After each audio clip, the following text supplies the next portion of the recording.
নমস্কার, আমি রিপা। একাকাশ গল্প চ্যানেলে আপনাদের সবাইকে স্বাগত। আজ আপনাদের জন্য নিয়ে এসেছি মুর্শিদাবাদ জেলার বহরমপুরের ভয়ঙ্কর একটি সত্যি ভৌতিক ঘটনা। ঘটনাটি আমাকে বলেছেন হুগলি জেলার চন্দননগরের বাসিন্দা শ্রীমতী দোলা চক্রবর্তী। ওনার পাড়ার একজন ভদ্রলোকের সাথে আজ থেকে অনেক বছর আগে ঘটনাটি ঘটেছিল। তবে ভদ্রলোক 2019 সালে মারা গিয়েছেন। ভদ্রলোক যেহেতু আর আমাদের মাঝে নেই, তাই তার পরিবারের আপত্তি থাকায় ওনার নামটা আপনাদের জানাতে পারলাম না। কিন্তু ঘটনাটি অবশ্যই আপনারা শেষ অবধি শুনবেন, কারণ বাংলার নবাব সিরাজদৌল্লার সময়ের একটা ছোঁয়া আপনারা পাবেন। তাহলে শুরু করছি আজকের সত্যি ভৌতিক ঘটনা। 1978 সালের ঘটনা এটি।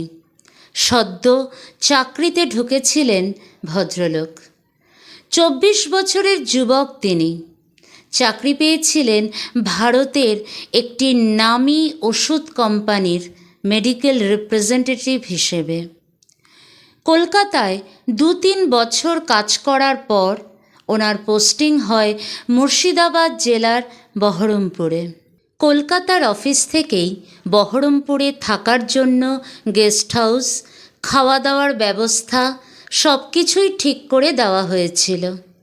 অচেনা অপরিচিত জায়গায় চাকরি করতে যাচ্ছেন বলে ওনার মা সাথে করে মা কালীর একটি বাঁধানো ছবি দিয়ে দিয়েছিলেন।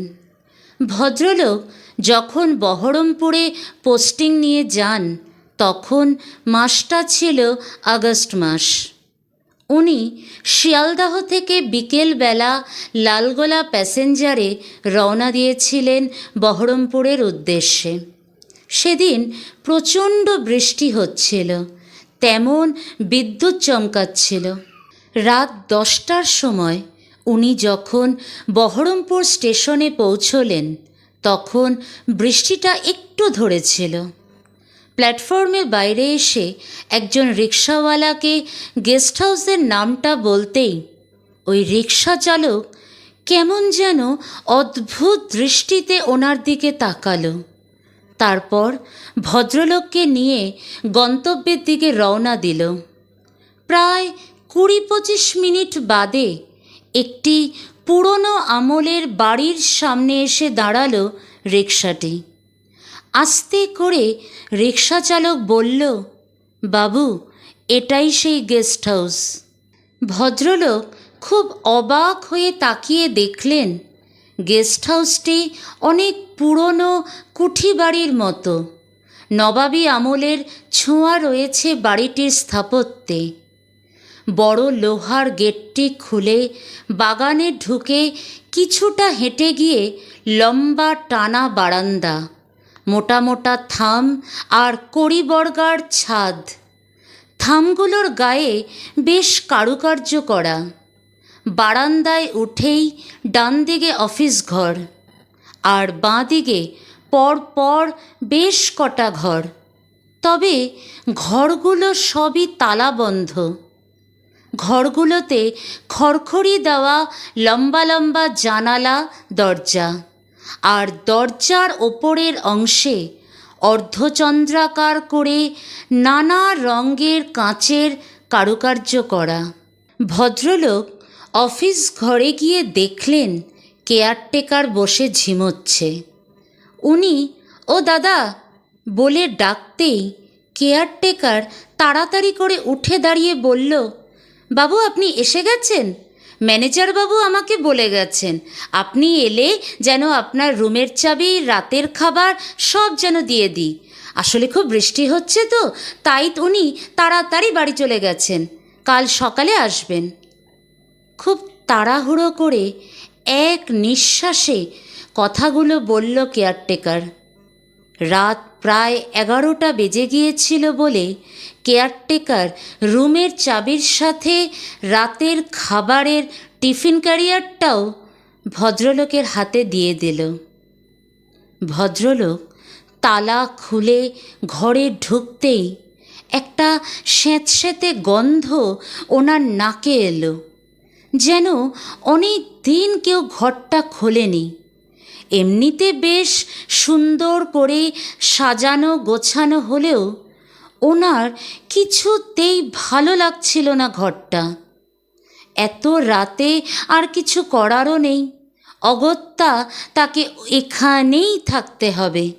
তাই আর দেরি না করে পাশের বাথরুমে গিয়ে হাত মুখ ধুয়ে এসে রুটি তরকারি খেয়ে শরীর খুব ক্লান্ত থাকায় উনি তাড়াতাড়ি শুয়ে পড়েন। একটু তন্দ্রাভাব আসলেও হঠাৎ ওই তন্দ্রাটুকুও কেটে যায়। উনি পরিষ্কার শুনতে পান কেউ যেন কাঁদছে, কিন্তু যতদূর ওনার মনে পড়ে এই ঘোর বর্ষাকালে উনি ছাড়া আর কোনো গেস্টও নেই। অফিসে শুধুমাত্র কেয়ারটেকার আছে, তাহলে কে কাঁদছে? তেমন পাত্তা না দিয়ে উনি আবার ঘুমানোর চেষ্টা করেন, কিন্তু তার একটু পরেই উনি শুনতে পান দূর থেকে ভেসে আসছে ছুম ছুম করে ঘুঙুরের শব্দ। ঘুঙুর পরে কেউ আস্তে আস্তে হাঁটলে যেমন শব্দ হয়, ঠিক সেরকম শব্দটা। তখন মনে মনে ভাবেন, নিশ্চয়ই বৃষ্টির জল কিছুর ওপর পড়ে এরকম আওয়াজ হচ্ছে। ধুর বলে কোনো কিছুকেই পাত্তা না দিয়ে উনি আবার ঘুমানোর চেষ্টা করেন। মিনিট 5 পরেই ভদ্রলোক পরিষ্কার শুনতে পান ওনার রুমের বাইরে যে করিডোর আছে সেখান দিয়েই কেউ ঘুঙুর পায়ে আস্তে আস্তে হেঁটে যাচ্ছে। তারপরেই উনি একটা আর্তনাদ শুনতে পান, কেউ যেন চিৎকার করছে। এবার উনি ভয় পেলেন। তখন ওনার মনে পড়ল, আচ্ছা, কেয়ারটেকার কিছু শুনতে পাচ্ছে না? দরজা খুলে যে অফিস ঘরে চলে যাবেন সেই সাহসটুকুও উনি পেলেন না। খানিকক্ষণ পর রুমের পাশে যে বাগান আছে সেই বাগান থেকে ঘুঙুরের শব্দটা ভেসে আসতে লাগলো। পরক্ষণেই আবার সেই আর্তনাদ, কেউ যেন চিৎকার করে কাঁদছে। তখন ভদ্রলোক বাগানের দিকে জানলাটা খুলে দেখতে যান যে বাগানে কেউ আছে কি না। জানলাটা খোলার পর উনি দেখেন একটু দূরে অন্ধকারের মধ্যে চুল ছাড়া দিয়ে একটি মেয়ে দাঁড়িয়ে আছে, কিন্তু মুখ দেখা যাচ্ছিল না। ভয়ে তাড়াতাড়ি করে জানলা বন্ধ করে এসে বিছানায় বসেন। হাতঘড়িতে দেখলেন রাত 1:30 বাজে। এতটাই ভয় পাচ্ছিলেন যে না তো উনি রুমে থাকতে পারছিলেন, আর না তো দরজা খুলে রুমের বাইরে চলে যেতে পারছিলেন। কোনো উপায় না দেখে উনি ওনার মায়ের দেওয়া মা কালীর ছবিটা বাঁ হাত দিয়ে বুকে চেপে ধরেন, আর ডান হাত দিয়ে নিজের পৈতেটা ধরে গায়ত্রী মন্ত্র জপ করতে থাকেন। কিছুক্ষণ পর বুঝতে পারলেন আর কোথাও কোনো ঘুঙুরের শব্দ বা কোনো আর্তনাদ কিচ্ছু নেই, কিন্তু বাইরে মুষলধারে বৃষ্টি হচ্ছে আর সমানে বাজ পড়ছে। খুব শীত করছিল বলে উনি রুমের ফ্যানটা বন্ধ করে ভালো করে চাদর দিয়ে মাথা ঢেকে শুয়ে পড়েন, আর মনে মনে ঠিক করেন সকাল হলেই এই গেস্ট হাউস ছেড়ে চলে যাবেন। একটা ছোট নাইট বাল্ব জ্বলছিল বলে ঘরের ভেতরটা একদম আলো আঁধারি হয়েছিল। শোয়ার সাথে সাথেই উনি ঘুমিয়ে পড়েন। হঠাৎ খুব মৃদু একটা কান্নার আওয়াজে ওনার ঘুম ভেঙে যায়। ক্লান্তি আর ঘুম চোখে প্রথমটায় ঠিক বুঝতে পারছিলেন না। একটু ভালোভাবে শোনাতে বুঝতে পারেন ওনার রুমের ভেতরেই কেউ কাঁদছে। বুঝতে পেরেই পাশ ফিরে ওই আলো আঁধারের মধ্যেই দেখেন রুমের একটি কোণে মেঝের মধ্যে পা মুড়ে মাথা নিচু করে লম্বা চুল ছাড়া দিয়ে বসে একটি মেয়ে কাঁদছে। ওই দেখে এক লাফে উঠে বসে জিজ্ঞেস করেন, এই এই কে, ঘরের মধ্যে কিভাবে? এরপরে যেই মেয়েটা মুখটা তুলে তাকিয়েছে, ভদ্রলোক দেখেন টকটকে লাল চোখ, পুরো পোড়া একটা মুখ। ওই দেখে উনি দরজা খুলে করিডোর দিয়ে ছুটতে ছুটতে একদম ওই অফিস ঘরের সামনে পৌঁছে খুব জোরে জোরে দরজা ধাক্কাতে থাকেন। কেয়ারটেকার দরজা খোলাতে উনি কোনো রকমে ভেতরে ঢুকে দরজা বন্ধ করে দেন। ঘুমন্ত চোখে কেয়ারটেকার কিছু জিজ্ঞাসা করলেও উনি কোনো কথার উত্তর দিতে পারেন না। বাকি রাতটা ওই অফিস ঘরেই বসে থাকেন। একটু সকাল হওয়াতে গেস্ট হাউসের ম্যানেজার চলে আসে। ভদ্রলোককে ভয়ে জবুথবু হয়ে বসে থাকতে দেখে ম্যানেজার বলল, আপনি, আচ্ছা, আপনি মনে হয় কাল কলকাতা থেকে এসেছেন, কিন্তু আপনার এই অবস্থা কেন? তখন কেয়ারটেকার বলে, কাল রাতে বাবু ভয়ে কাঁপতে কাঁপতেই অফিস ঘরে চলে আসেন, কিছুই বলছেন না যে ওনার কী হয়েছে। ম্যানেজারের কিছু একটা সন্দেহ হওয়াতে উনি তাড়াতাড়ি করে অফিসের টেবিলের ড্রয়ার খুলে দেখেন সেখানে 6 নম্বর রুমের চাবিটা পড়ে আছে। তখন ম্যানেজার কেয়ারটেকারের ওপর চেঁচিয়ে বলেন, এই বাবুকে তো 6 নম্বর রুমের চাবি দেওয়ার কথা ছিল, কিন্তু তুমি তো দাওনি। আর সব রুমের চাবি দেখছি ড্রয়ারেই আছে, শুধুমাত্র 9 নম্বর রুমের চাবিটাই নেই। তার মানে তুমি 9 নম্বর রুমের চাবিটা দিয়েছ? কেয়ারটেকার বলল, ঘুমের চোখে তাড়াতাড়িতে ভুল হয়ে গেছে বাবু। ম্যানেজার ভদ্রলোকের কাছে ক্ষমা চেয়ে বলল, এখানে তেমন লোক আসে না, যদি বা লোক আসে কখনোই 9 নম্বর ঘর খোলা হয় না।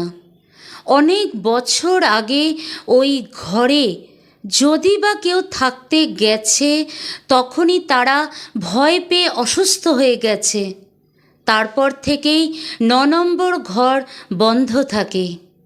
ওই ঘর বন্ধ থাকলে আর কোনো অসুবিধে এই গেস্ট হাউসে হয় না। এরপর ম্যানেজার বলল, এই গেস্ট হাউসের একটা ইতিহাস আছে, লোকমুখে প্রচলিত আছে সেই ইতিহাসের কথা। নবাব সিরাজদৌল্লার সময় থেকে এটি একটি কুঠি বাড়ি ছিল। শোনা যায় নবাব সিরাজদৌল্লার মাসি ঘসেটি বেগমের মৃত্যুর পর ওনার এক সুন্দরী দাসী শবনমকে এই কুঠি বাড়িতে তুলে নিয়ে আসে নবাব বংশেরই এক বংশধর। রাতের পর রাত তার সঙ্গে সহবাস করে সেই ব্যক্তি এবং তাকে নর্তকী হিসেবে নাচতে বাধ্য করা হয়। এরপর সেই দাসী অন্তঃসত্ত্বা হয়ে পড়লে সে বলে যে সে আর নাচ করবে না। তখন এক রাতে ওই ঘরে তাকে পুড়িয়ে মারা হয় এবং ওই ঘরেই মাটি খুঁড়ে সেখানেই কবর দিয়ে দেওয়া হয়।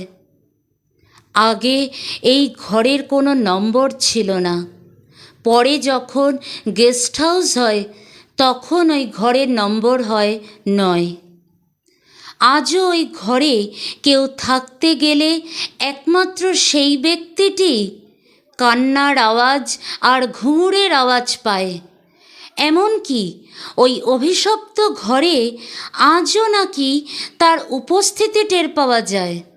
ম্যানেজারের বলা শেষের কথাগুলো ভদ্রলোক আগের দিন রাতের নিজের অভিজ্ঞতার সাথে একান্তই মনে মনে মেলালেন। দেখলেন সবটাই মিলে গেল। আর একটাও কথা না বাড়িয়ে ভদ্রলোক ওই ৯ নম্বর ঘর থেকে ওনার ব্যাগপত্র নিয়ে গেস্ট হাউস ছেড়ে বেরিয়ে আসেন।